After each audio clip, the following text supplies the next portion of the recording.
탈출증, 흔히 말하는 디스크에 관해서 이야기를 나누고 있습니다. 앞서 목 이야기를 했으니까 이번에는 목만큼이나 디스크에서 많이 증상을 보이는 허리 이야기를 해보죠. 인간은 언제부터 허리 통증을 겪게 됐을까요? 그러니까 대략 우리가 이제 호모사피엔스는 뭐 20만 년, 30만 년 전이라고 얘기하지만 직립보행을 시작한 것을 대략 한 400만 년 전이라고 본다면 400만 년 전. 직립보행을 한 순간부터가 아닐까. 우리가 두 발로 걷게 되면서 인류는 두 손을 자유롭게 쓰게 됐지만 허리 통증이라는 대가를 치르게 됐죠. 직립보행에 치질만 있었던 게 아니군요. 그렇습니다. 허리 디스크도 있었다. 정리하자면 허리 통증은 직립보행을 비롯한 현대 생활 방식의 결과라고 알려져 있습니다. 그래서 디스크라는 질병은 현대인의 또 다른 자화상인 셈이죠. 그래서 지금부터 그 자화상들을 하나둘 살펴볼까 합니다.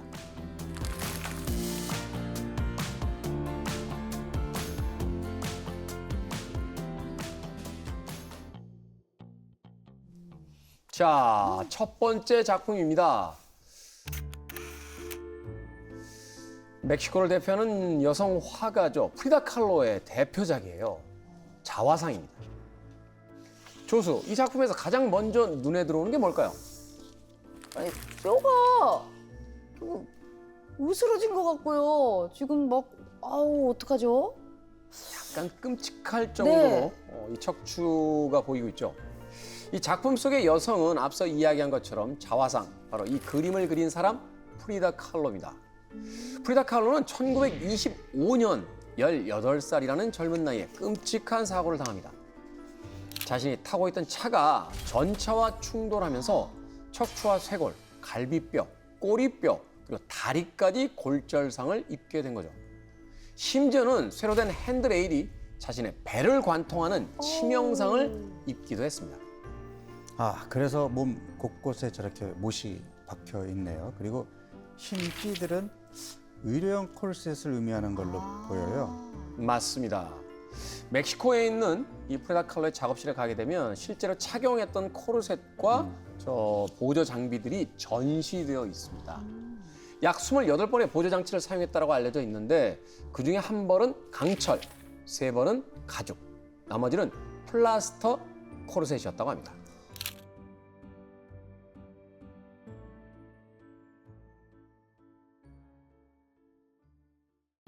실제로 교통사고 환자들이 흔히 이 목을 비롯한 허리 통증을 많이 호소하거든요. 그러니까 사고 시 이제 충돌 사고를 받게 되면은 강한 충돌로 상체가 이렇게 흔들리면서 허리 주위의 근육 또 목이 이제 이렇게 한번 마치 채찍처럼 움직이게 되니까 이런 것들로 인해서 근육, 인대 이런 조직이 충격을 받아서 통증이 발생하게 되거든요. 허리 건강이 괜찮은 경우에 뭐 큰 사고가 아니라면 사고로 허리 디스크까지 발생하는 경우는 드물지만 지금 프리다 칼로의 경우에는 이게 뭐 디스크의 문제가 아니라 워낙 그러니까 몸 전체에 저런 큰 골절상을 입었으니까 이거는 뭐 말로 표현할 수가 없네요. 워낙 큰 사고를 당했네요. 네, 나중에는 서 있는 것조차 힘들어서 침대에서 그림을 그렸고요. 생활도 거의 침대에서 이루어졌다고 합니다. 그럼 사고 외에 또 어떤 경우에 허리 통증이 생길까요? 이 작품들 속에 또 다른 단서가 있습니다.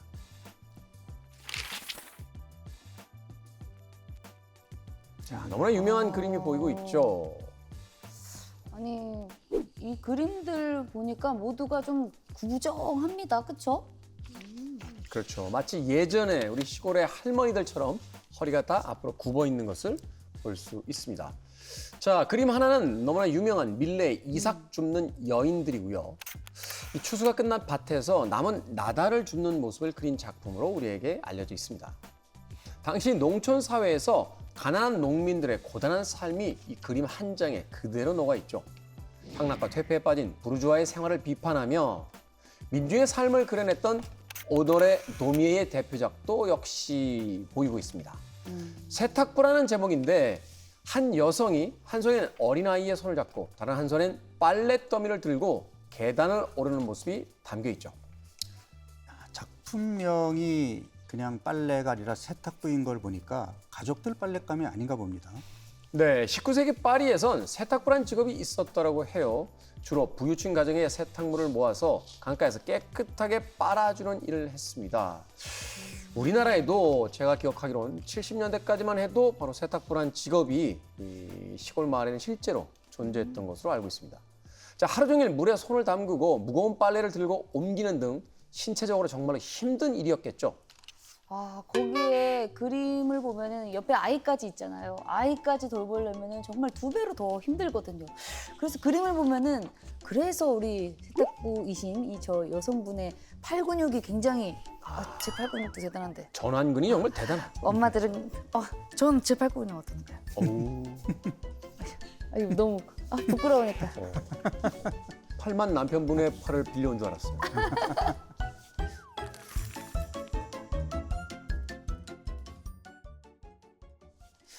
근데 저 그림을 보니까 이제 의사로서 좀 걱정이 되는 게 저런 구부정한 자세는 아무래도 척추뼈에 부담을 줄 수밖에 없잖아요. 그러니까 요추는 요 S자 곡선을 그려야 되는데 요 S자 곡선이 무너지고 그리고 디스크 뒤쪽으로 또 압력이 몰려서 디스크가 밀려 나올 위험이 크거든요. 그래서 빨래를 할 때에도 또 쭈그려 앉아서 했을 텐데 여기에 또 걸을 때도 저런 자세면 허리 건강에는 정말 나쁠 수밖에 없죠.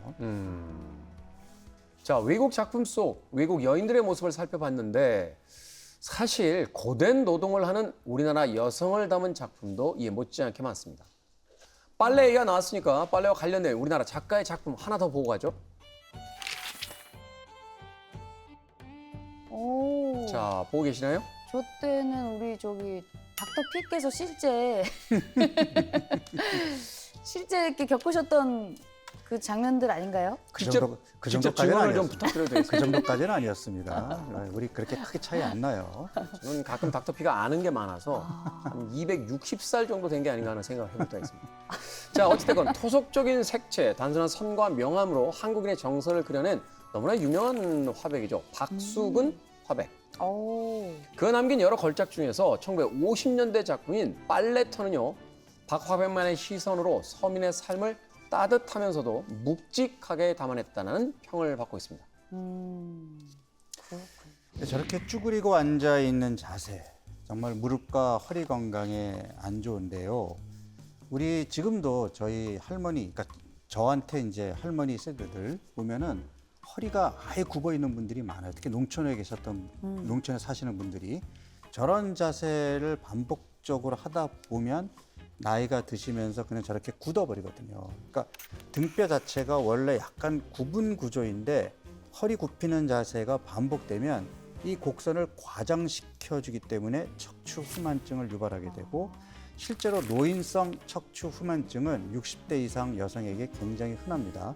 평생 허리를 굽혀서 농사일이나 청소, 손빨래 해오시는 분들은 특히 조심해야 되고요. 허리 굽은 정도가 노동 강도 및 허리를 굽힌 시간과 비례한다 이런 얘기도 있거든요. 아니 그런데 그림 속 여인네들은요 이렇게 열심히 빨래를 하고 있는데 한 남자는 다른 일을 열심히 하는 것 같은데 뭐 쉽게 말하면 약간 여인들에게 하면서 이렇게 어이 이렇게 하면서 작업을 걸고 있는 게 아닐까요? 또 곁다리로 잘 빠져요. 남자들이라 진짜 아유. 자꾸 다른 것만 본다고 혼을 내야 하나? 아니면 눈썰미가 좋아서 탐정이 거의 다 왔다라고 칭찬을 해야 하나? 고민이 됩니다. 어쩌면요. 그런데 저 남자는 박수근 화백 그 자신이 아닐까 싶습니다. 실제로 박화백은요. 부인인 김복순 여사를 빨래터에서 만났대요. 그녀에게 한눈에 반한 박화백은 이렇게 청원 편지를 썼다고 합니다. 나는 그림을 그리는 사람입니다. 재산이라고는 붓과 팔레트밖에 없습니다. 만일 당신이 승낙하셔서 나와 결혼해 주신다면 물질적으로는 고생이 되겠으나 정신적으로는 누구보다 행복하게 해드릴 자신이 있습니다. 나는 훌륭한 화가가 되고 당신은 훌륭한 화가의 아내가 되어주시지 않겠습니까? 어머나 역시 남의 사랑 얘기는 너무 재밌는 것 같아요. 아무리 힘들어도 뭐 청춘은 사랑을 다 합니다. 그렇죠? 그렇죠. 심지어는 빨래터에서 사랑을 합니다. 자, 조수 주변에 떠다니는 하트들은 잠깐 치워주시겠어요? 현대인의 질병, 현대인의 자화상 이야기를 계속 이어가야 하니까요. 자, 닥터피, 현대인들이 요통을 겪는 데 있어서 또 다른 이유엔 뭐가 있을까요? 그 앞서 이제 우리가 사고 그리고 노동이 나왔으니까 이제 남은 거는 나쁜 자세. 나쁜 자세. 네, 그렇죠. 맞아요. 맞습니다. 자세. 조수, 나쁜 자세 하면 떠오르는 작품 혹시 기억납니까? 아, 나쁜 자세. 제가 나쁜 남자는 알아도 나쁜 자세. 제가 예술 쪽이랑은 그렇게 이렇게 그림 예술 쪽으로 잘 이렇게 친하지 않아가지고요. 절반은 맞힌 것 같아요. 나쁜 남자들이 되게 자세들이 안 좋아요. 나쁜 네, 남자야. 다리 꼬고 앉고 삐딱하게 쓰고 그죠? 오다 네, 주었다. 맞아요. 이렇게 그런 거 맞아요. 있잖아요. 그런데 오늘의 정답은 그건 아니고요. 분명 조수도 아는 작품일 텐데 바로 오기스트 로댕의 생각하는 사람. 아,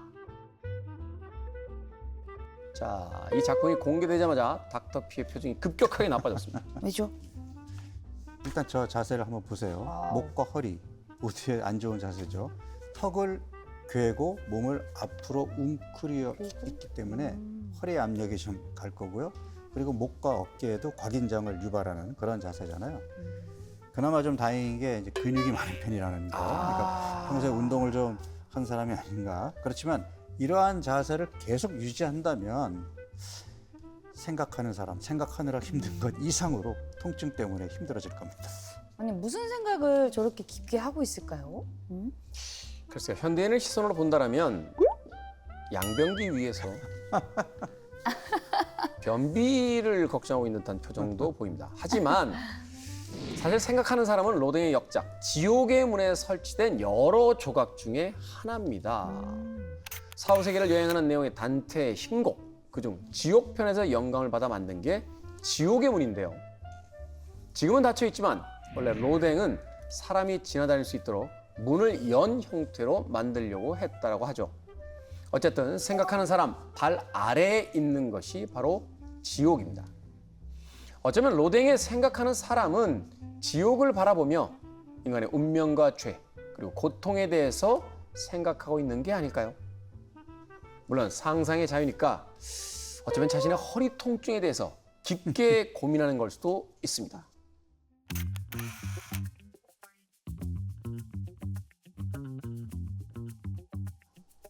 자, 두 분은 이 작품을 어떻게 보고 계십니까? 요즘 말로 뼈 말라다? 요즘 말로 이렇게 뼈 말랐다고 하거든요. 뼈 마름. 아닌가요? 그게 전 떠오르는데 우리 닥터피는 어떻게 생각하십니까? 저는 그 인류의 미래의 모습, 다이어트에 집착하는 우리 인류의 미래의 모습은 저렇게 삐쩍 마른 몸을 정상인 몸이라고 착각하는 그런 상황이 되지 않을까 싶은데. 거식증 환자의 몸이다. 그렇죠. 근데 어쨌든 뭐 의사들도 멋져 보이진 않네요. 그러니까 상체가 일단 앞으로 저렇게 쏠린 게 무게중심이 좀 무너졌죠. 저 자세가 반복되면 일단 허리 디스크가 오겠다 하는 생각은 듭니다. 이토록 위대한 거장의 작품들을 보면서도 프로가 프로이니만큼 다 허리 디스크만 걱정합니다.